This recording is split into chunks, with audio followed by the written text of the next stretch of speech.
Hello everyone and welcome back. In today's video, I'm going to show you how to use charts for business reports in Google Sheets step by step. Charts help transform raw data into visual insights, making it easier to identify trends, compare performance, and present information professionally.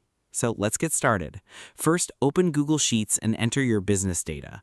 For example, you might have a table showing months in one column and sales figures in another column. Next, select the entire data range, including the column headers. Once your data is selected, click Insert in the top menu. From the drop-down menu, select Chart.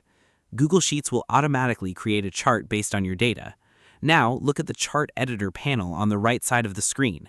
Under the Setup tab, choose the chart type that best fits your report. For sales trends over time, a line chart is often a good choice. For comparing categories, a bar chart or column chart may work better.